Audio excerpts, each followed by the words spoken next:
The time for silence is over. Hello and welcome to The Left Speaks. My name is Chris. I'll be your host.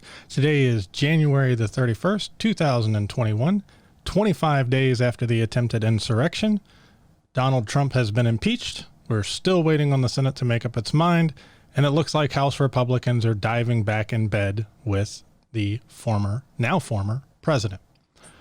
Today, we're going to go over the history, or at least a slight history, of racism in the Republican Party and how they seem to be diving back in bed with that and unable to condemn it, disavow it, get rid of it, or give it up. And the short version is these people vote. And if you believe, without any evidence or contrary to the evidence, that the white people of this country are being genocided, or that a white ethno-state would be a good thing, then you're going to be motivated to vote. And unfortunately, there are leaders who aren't willing to lead these people to follow evidence and to find out where the truth actually is.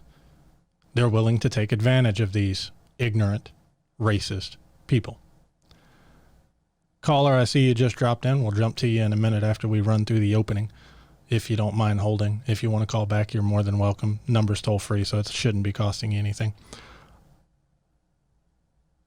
We're walking down a dangerous path. Just in case that was not obvious to everybody. The Republican Party has been courting people with racist sympathies since the 1960s during the Civil Rights Movement. And we'll provide the evidence for that here in a minute. This has been a conscious decision.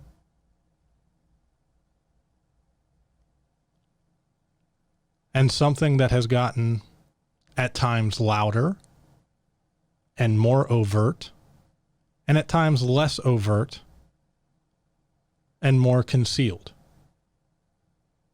Dog whistles, so to say. Where basically, if you're not an overt racist and you don't buy into this racist nonsense garbage, then you can ignore or you will not hear what is being said. Or you can explain it away. We're at a point where the dog whistles are now foghorns, where we have a former president and leader of the Republican Party, obviously in terms of votes, whether you want to consider him the head of the Republican National Committee or not is an entirely separate thing. But we have a former president, less than a month removed, of the Republican Party, who has a history of being unable to condemn white supremacists, who has a history of tweeting out supporters, stating flat out white power, and of backing those in the Republican Party who are less and less concealed and more overt about their racist positions. And that's basically what this boils down to.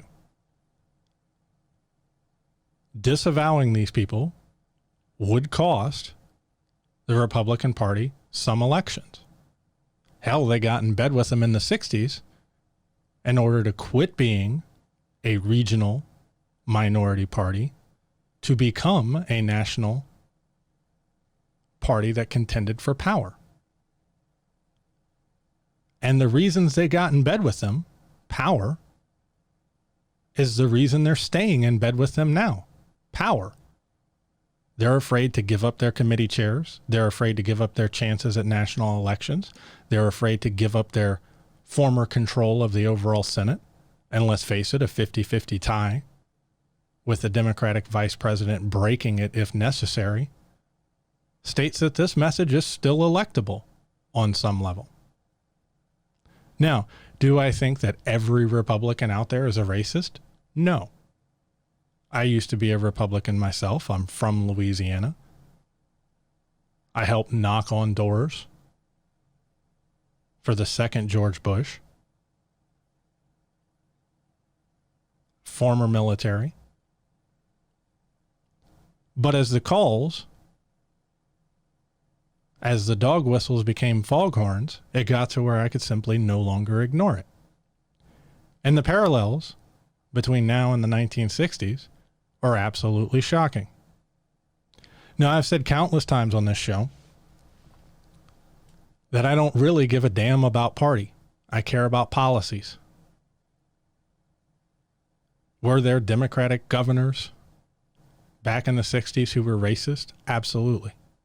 And we're going to touch on one of them, Governor Wallace. Do I support him? Would I have voted for him just because he's a Democrat? No. Would I have voted for him against the Republican guy because his economic policies were what I was in favor of? Hypothetically? No. Would I have voted for him because of law and order and all the riots? No.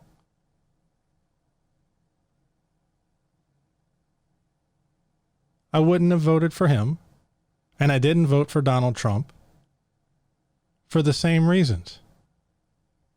Because if you agree with Hitler on his economic policies, but disagree with him about the Jewish thing and you vote for him, the end result is still the same. Now, I hope I didn't lose everybody by going that absurd, but that's the argument that conservatives are making. Oh, I can't support a Democrat. I'm in favor of capitalism. Okay, we'll find a Democrat or find a Republican that doesn't buy into the racist stuff, that doesn't tweet the racist stuff, and vote for them. And be aware that if you vote for Donald Trump or vote for candidates that Donald Trump is endorsing, the racist stuff comes in with it too.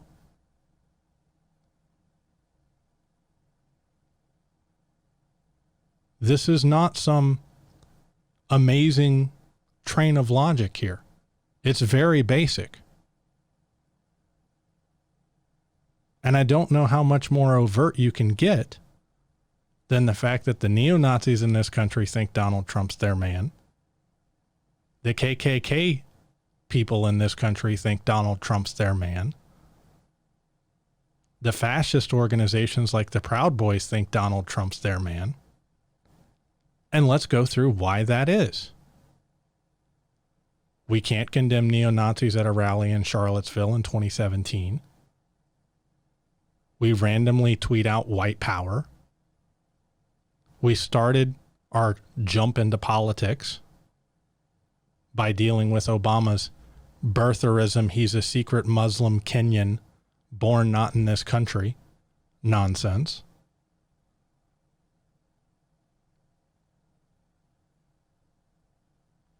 There's a history of this. So let's dive into the switch from the party of Lincoln to the party of Trump where we are now.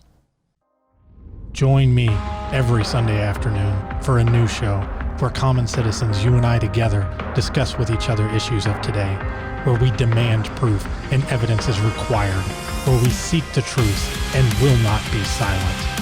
Join me this coming Sunday afternoon and take part in America's oldest and most honored tradition.